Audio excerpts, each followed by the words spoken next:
my channel. So today I'm going to be doing a makeup tutorial on this look. So this is a pink, mauvey pink makeup tutorial, I'd say. I'm using on my eyes the Maybelline Blushed Nudes eyeshadow palette. I kind of want to try to incorporate more drugstore sort of products into my makeup tutorials. Even my foundation is drugstore as well. Other things may not be. Also, I did buy this the other day, so I kind of just wanted to use it. If you follow me on Snapchat, obviously you would have seen the whole predicament of me going to Westfield to pick up a click and collect and coming back with all these drugstore stuff, because I can't just go into a shop to pick up what I needed without having to look at 100 other things.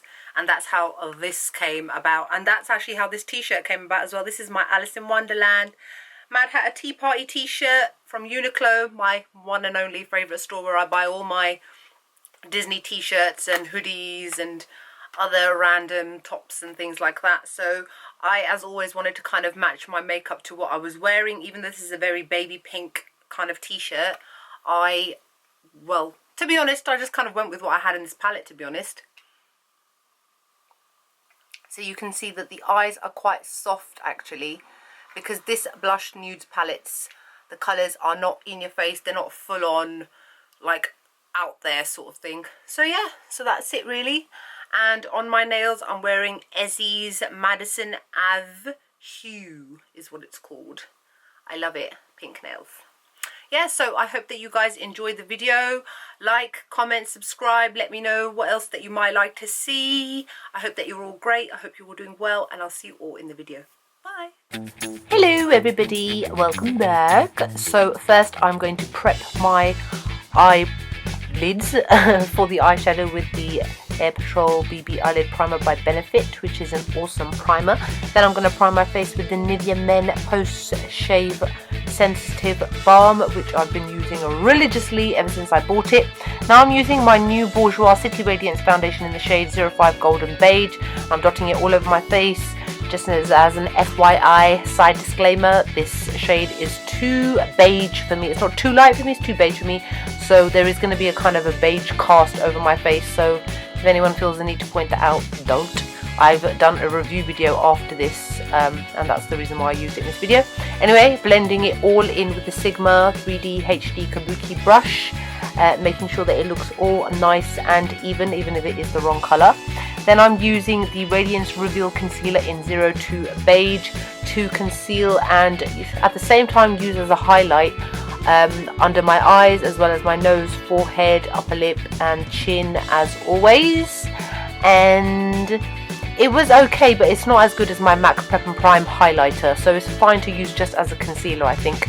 And then blend it all in with a damp beauty blender.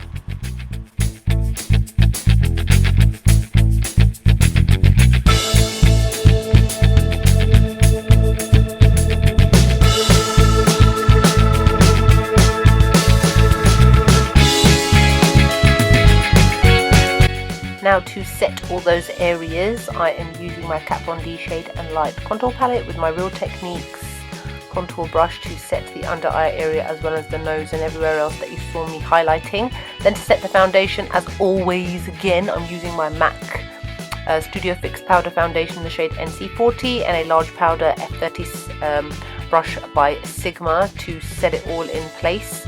Then I'm prepping my lips as always with my Carmex lip balm. I'm using the Blush Nudes palette by Maybelline, and I'm using that first blank kind of shade. Oh, I'm going quite quickly, hold on. My editing's way too fast for even my own big mouth. Okay, I'm using the 224 brush by MAC, and I'm using that Dusty Road matte shade, which is the only matte shade in that palette. And I'm going backwards and forwards in the crease, steadily building up the colour. This entire palette is full of very soft shades, so everything's going to look very soft. Then I am using the Sigma Small Tapered Blending E45 brush, and I'm using that darker shade to go onto the inner part of the eye as well as the outer part, blending it as much as possible. Again, I'm trying to build up the colour, build up definition in the eye, because these are very soft shades and I don't want it all to look very kind of flat.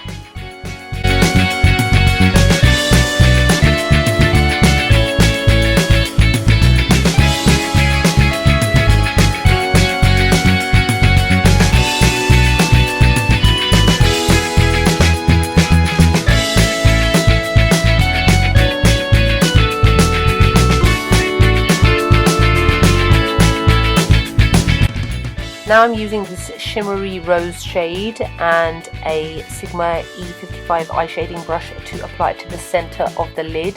This is a bit more of a shimmery shade, so it'll give that kind of nice 3D effect, but still while keeping it nice and soft.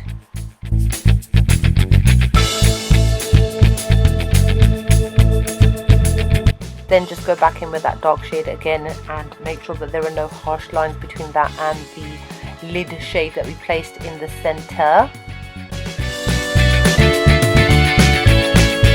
This is a really nice baby pink shade, and I'm using a MAC 227 fluff brush to apply it to the brow bone so that we can have a nice shimmery highlight, because I always like to have a shimmery highlight most of the time. Then go back in with that one and only matte shade in the 224 just to tidy up the area where we just applied the shadow, to make sure that there are no harsh lines whatsoever. Now we're moving on to the brows, and I'm using the groomer brush by Makeup Addiction Cosmetics and Anastasia Beverly Hills Dipbrow in the shade Chocolate. This is just the way that I always do my eyes. I outline at the top and then I outline slightly at the front and then just start to fill them all in. I dip my brush into the product only once and then just disperse it into the areas where I feel need filling in more than others. Yes, okay, and then I'm using that same brush just to tidy everything up. This spreads out the product, making sure that you've got no like thick areas in there which are going to look darker than others. Then I'm using the Tinted Brow Gel by Anastasia in the shade Top of Chocolate again, just to tidy everything up, finish it off, keep any stray hairs in place so that it looks nice and neat and tidy. Now I'm using my L'Oreal Superliner Perfect Slim, which is a liquid eyeliner which I always use. I am going to do a tutorial on how to do your eyeliner very simply, because quite a few of you have actually asked me to do this, and trust me, when I show you why I think everybody should know how to do it, you'll thank me. You don't realize it's actually difficult for me to do, but I will reveal all in that video once I get around to actually obviously doing it.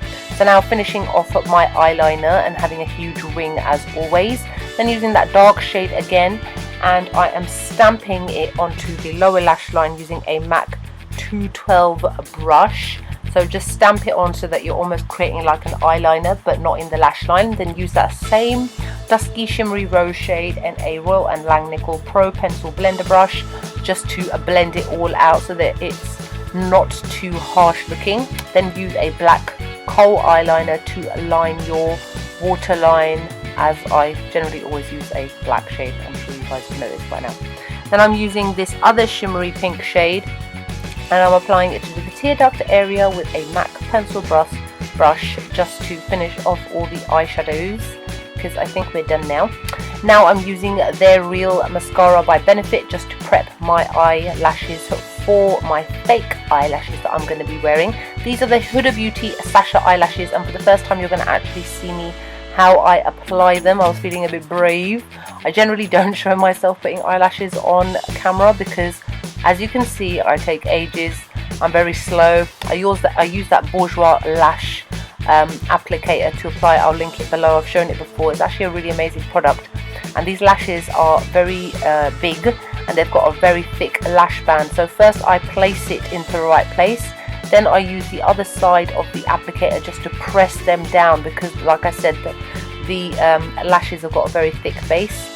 Then I start to pinch them together with my own natural lashes so that there are no gaps and no lumpy bumpiness that can happen, and then I just fiddle around with them until I'm kind of happy with how they look.